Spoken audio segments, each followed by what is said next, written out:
Hey everybody, this is your Digital Super Saiyan 3, back here with another video, and welcome to the month of August. For the month of August, for my retro review series, I'm doing WWF's Summerslam in 2000. Took place August 27th, 2000 in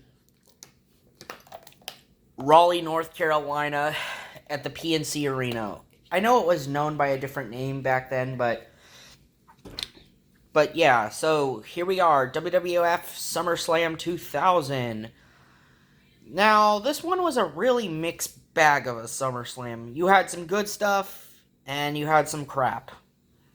I'm not gonna lie, there is some good, there's some bad. It's just a very in-between SummerSlam. You have some good stuff, and you have some bad stuff. Commentary, you have JR, aka good old Jim Ross, or Jim Ross, aka good old JR, and Jerry the King Lawler.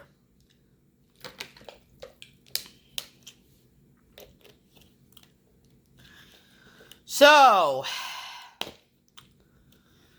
we begin this show with our first match as a six-man tag match, as you got Rikishi and Too Cool taking on the Right to Censor, Steven Richards, Bull Buchanan, and the Good Father, who had just joined the Right to Censor group, he was previously the Godfather, now he's the Good Father, and no longer is he someone who brings hoes to the ring, because the Godfather's former hoes accompany Too Cool and Rikishi. Yeah, believe it or not.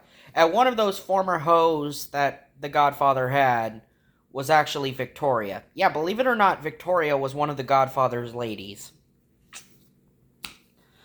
And for this six-man tag match, it was not a good six-man tag match at all. I mean, anything with the Right to Censor was not going to be great, because Right to Censor was not a good group. I'm sorry. They were not a great faction. Yes, I know they were former tag champions, and Ivory was a former women's champion while being a part of the group, but the faction itself was never a great faction. I don't know why the WWF thought this was a good idea. Steven Richards gets the pin after hitting, I believe, a Steven kick.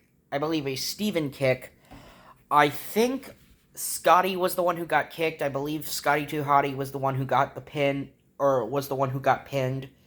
But yeah, this was not a good six-man tag match. Next up, we get Sunday Night Heat flashbacks of what happened when Kurt Angle and Stephanie McMahon arrived to the arena. I mean, Kurt Angle arrived first, and then Stephanie moments later. And Triple H had not arrived yet.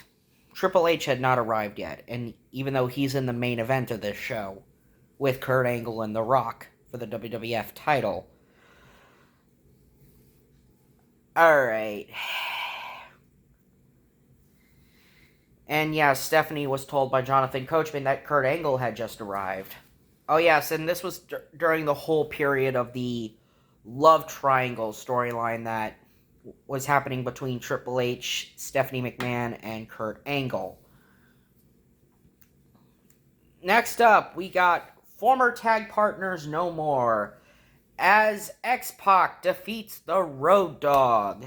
Now, I didn't really hate this match at all. This match wasn't too bad. It was nothing fancy, it was just okay. It was just an okay match for what it was.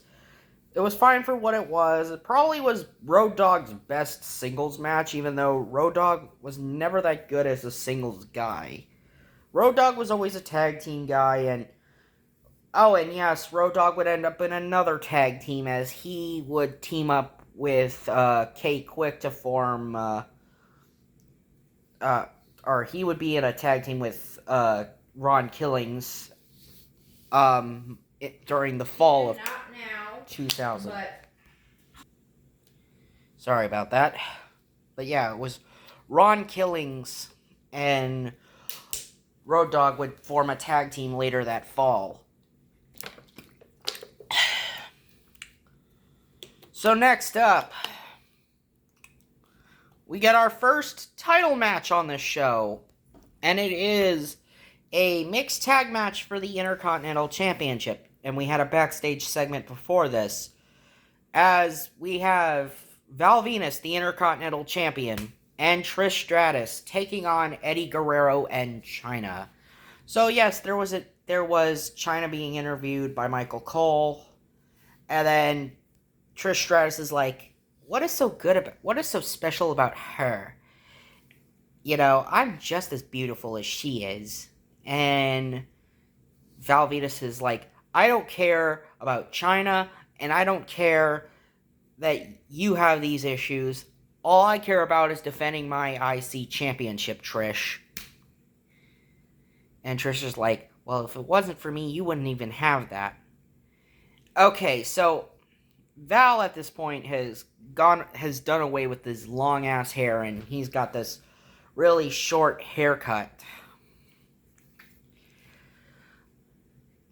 Alright, so the match was not a great match. Chyna ended up beating Trish.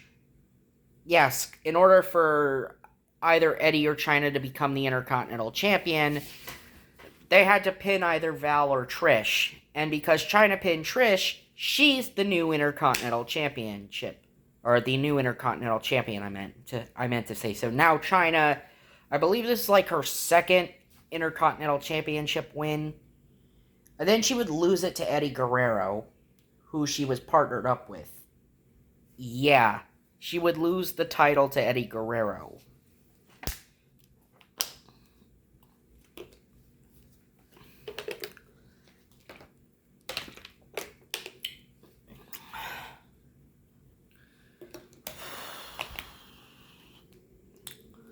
Alright. But yeah, the match sucked. Alright, next up. Well, I guess the crap train continues as we got Jerry the King Lawler defeating Taz in one of the worst matches in SummerSlam history. Oh yes. What were they thinking with this feud?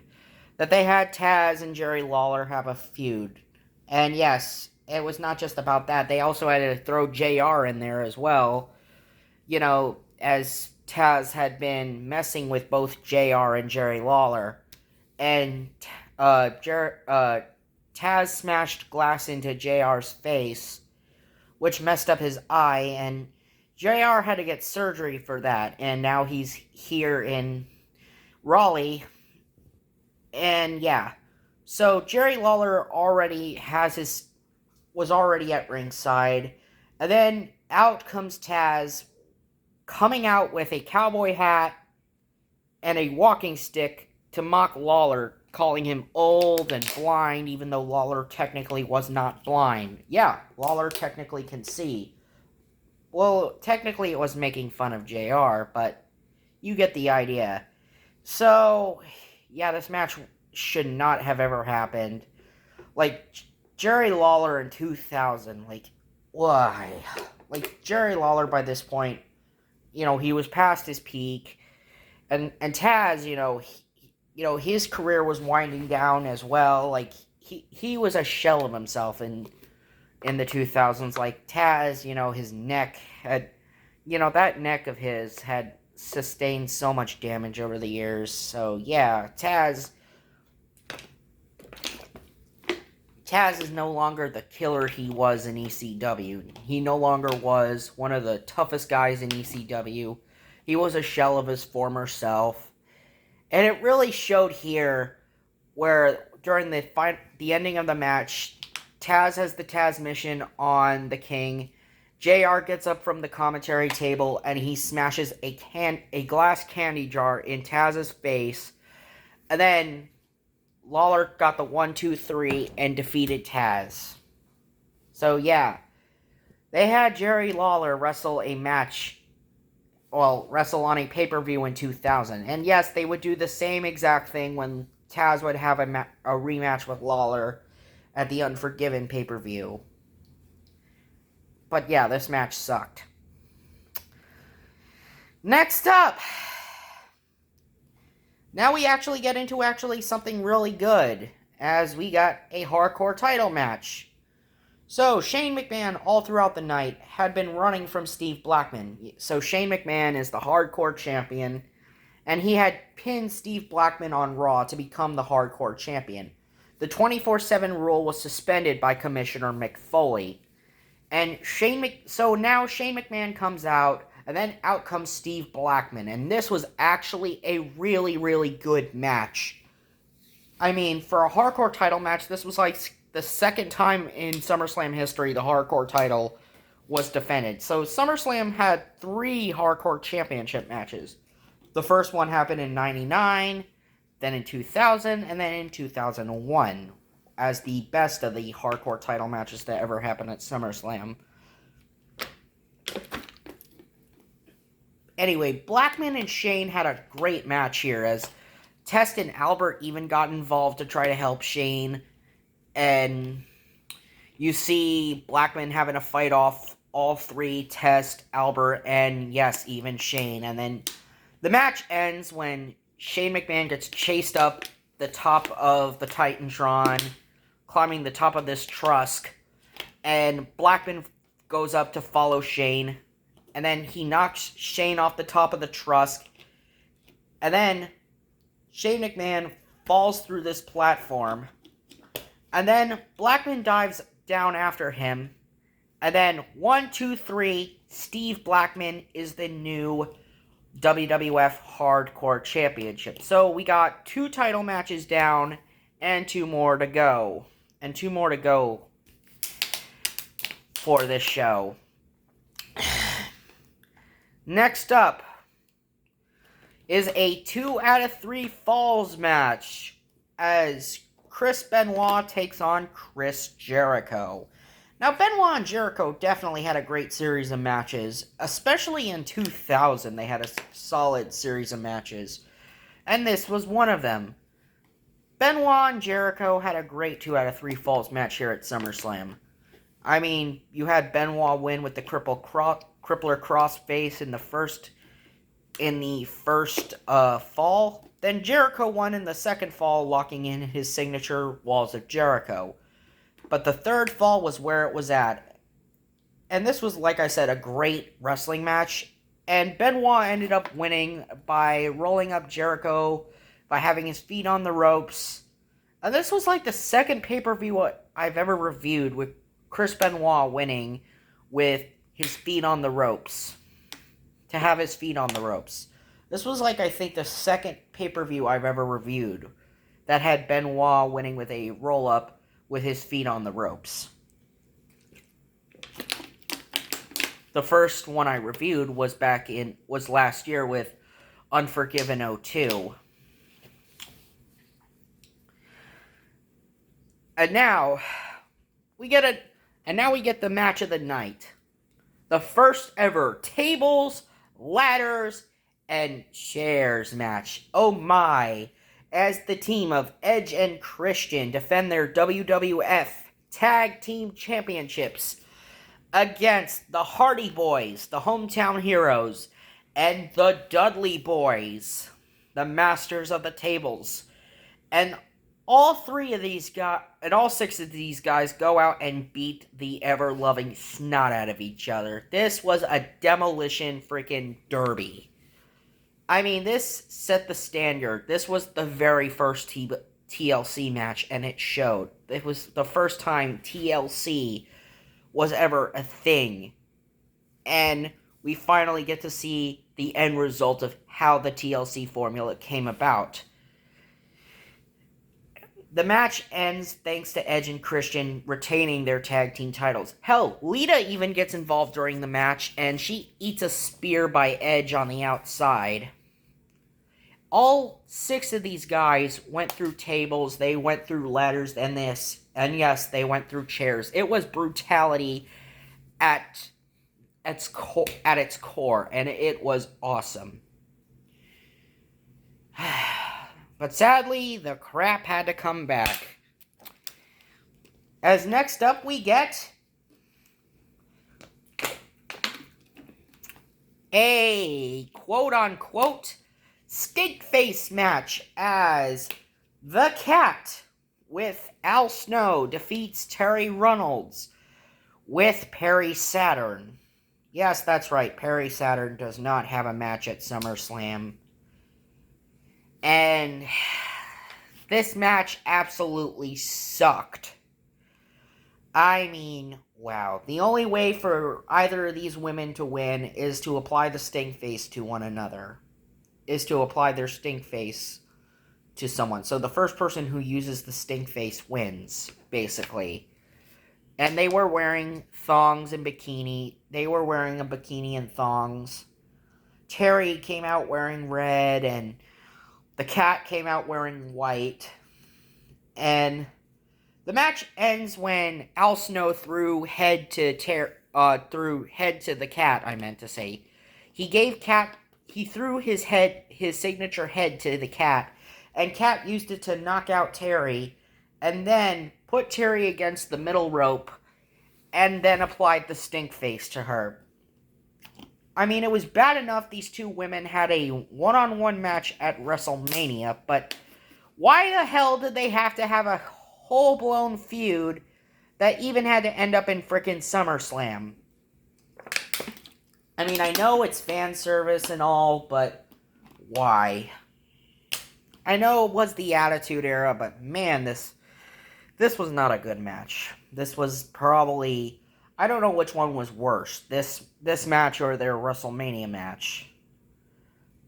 Not all fan service is good, okay? I know it was the Attitude Era, it was the era of hot women, but it was not a good match. It was not that good. Okay. So, I forgot to talk about Kurt Angle coming into Stephanie's dressing room after what happened to Shane.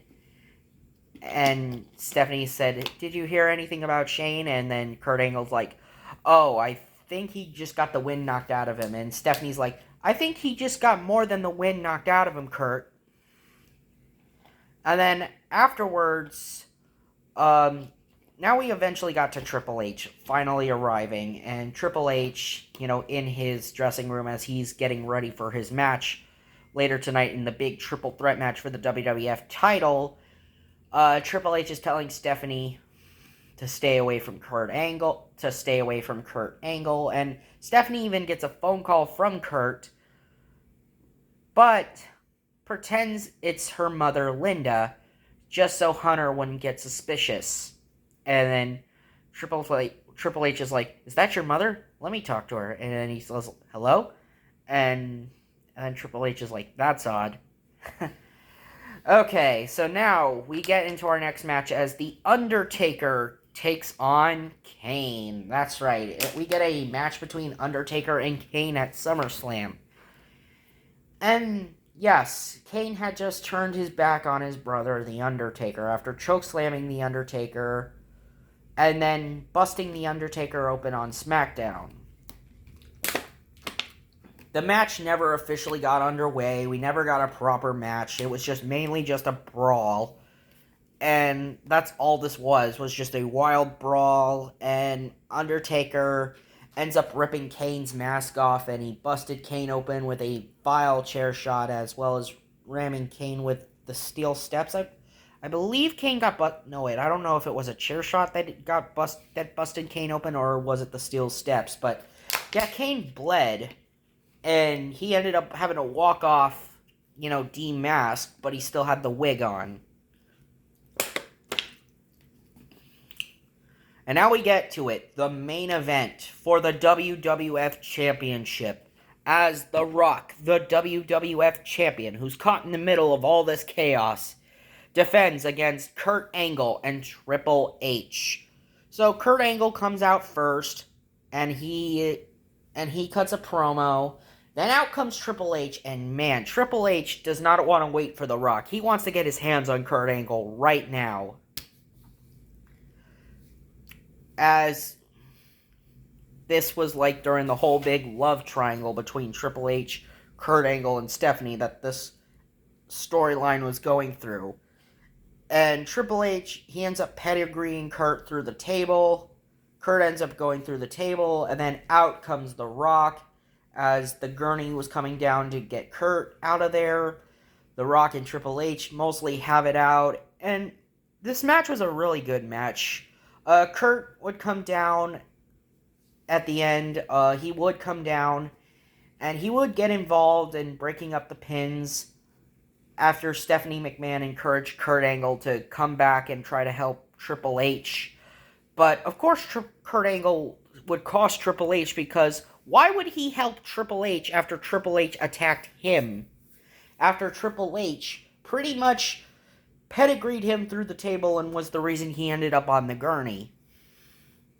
Stephanie McMahon ended up hitting her head and getting knocked unconscious after being knocked off the apron of the ring, and Kurt Angle took Stephanie backstage, and Triple H ate a people's elbow for his troubles by The Rock. 1, 2, 3, and The Rock retains the WWF Championship.